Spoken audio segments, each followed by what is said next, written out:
Welcome to Sharper Iron, Pondering the Proverbs podcast shorts. I am your host, Pastor Timothy Appel of Grace Lutheran Church in Smithville, Texas. Thanks for listening to our series on the book of Proverbs here on Sharper Iron, and thanks for participating in sending in questions, proverbs that you'd like to know more about. Today's question comes to us concerning Proverbs 16, verse 33. I'll read that. The lot is cast into the lap, but its every decision is from the Lord. This proverb deals with the casting of lots. Maybe it was dice that were rolled. Maybe it was a straw that was drawn, and whoever got the longest straw or the shortest straw, that was the way the decision was made. It was seemingly left to chance. That's the idea behind casting lots. In this proverb, Solomon says that the Lord rules over chance. Every decision that is made by lots, that's made by chance, that decision comes from the Lord. Even what seems to be chance doesn't lie outside of God's providence. Now, there are plenty of examples in the Old Testament of lots being used to make a decision. In Joshua 18, for example, verses 8 through 10, we see Joshua casting lots before the Lord in order to make the decisions concerning how certain amounts of land would be apportioned to different people in Israel. And behind this, among the people of Israel, behind this practice was the confidence that whatever decision was made by the lot was really made by the Lord. This wasn't simply a matter of leaving things up to chance. This was a matter of leaving the decision in the Lord's hands, with the confidence, as Solomon says in Proverbs 16:33, the lot is cast into the lap, but its every decision is from the Lord. So if the outcome of even dice is in the hands of the Lord, then that means all matters are in the hands of the Lord. It is healthy for Christians to remember that the Lord's will, in what may seem to be trivial matters, the Lord's will actually matters.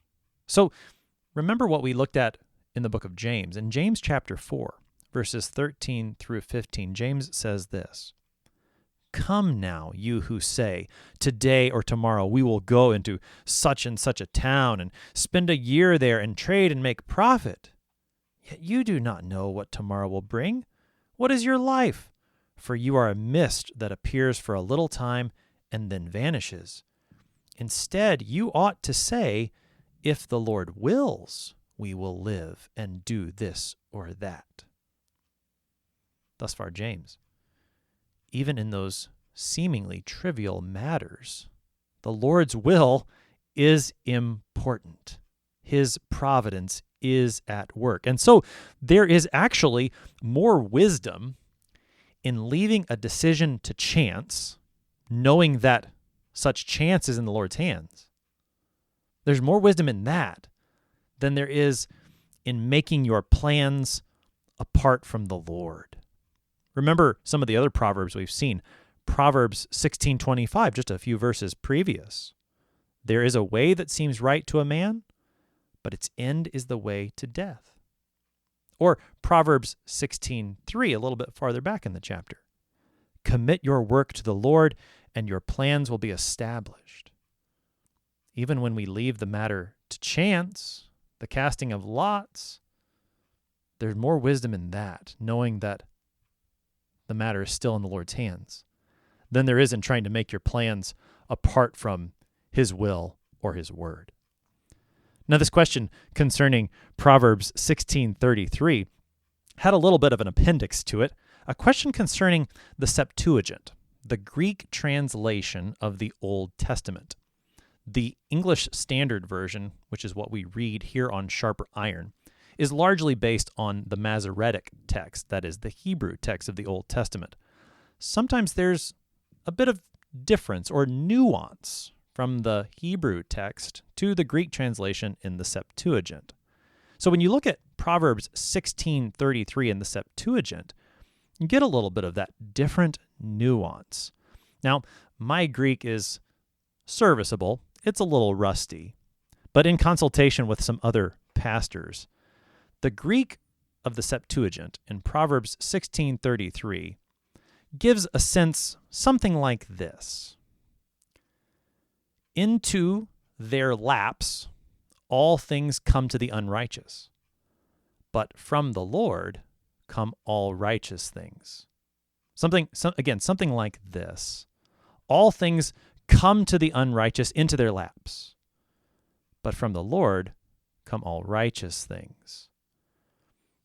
Now again, my Greek is a little rusty, but it is serviceable. And one of the questions is what does that phrase come to the unrighteous mean? Is that to the advantage of the unrighteous, that everything comes to the unrighteous as in they get all sorts of good things? Or does that mean all things come to the righteous in a disadvantage?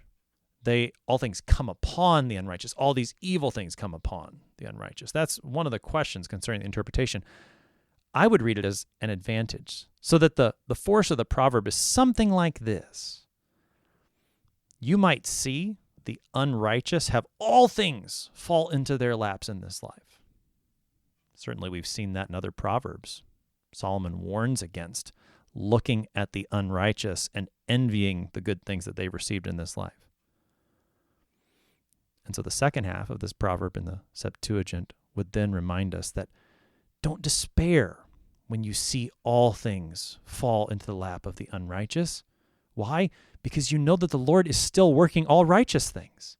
He's still giving his righteousness. And to connect that with the Hebrew text concerning lots, if you see a lot that falls and it seems that it's unfair and it gives an unfair advantage to the unjust, don't despair. Know for certain that the Lord is still working his righteousness. He's still giving all righteous things, even in what looks unfair. Keep living by faith, not by sight, as we've seen other proverbs. So Proverbs 16:33, that's what we've been looking at here. Again, the lot is cast into the lap, but its every decision is from the Lord. He rules even over chance. What seems to be chance to us does not lie outside of his providence. Keep your trust in him. I'm your host here on Sharper Iron, Pastor Timothy Appel of Grace Lutheran Church in Smithville, Texas. Thanks for pondering this proverb with us. If you got more questions, please send them in. Give us a call, listener comment line, 314-996-1542. Send an email to kfuo@kfuo.org. Let me know what you want to hear more about. Thanks for listening.